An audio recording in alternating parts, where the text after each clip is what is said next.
गुलशन गुलाब।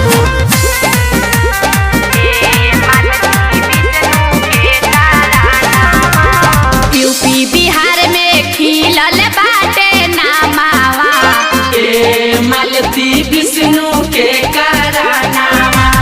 यूपी बिहार में खिलल बाटे नामावा, मालती विष्णु के कारनामा।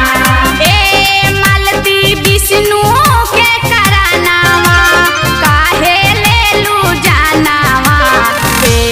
मालती विष्णु के कारनामा, यूपी बिहार में खिलल तोहर नामावा।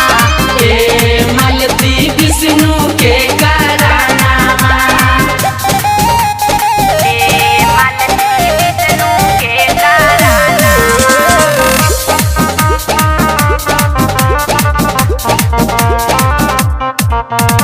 बन के अपराधी हो गईला बर्बाद हो, अपनी बलक छोड़ी हो गईला वीरान हो।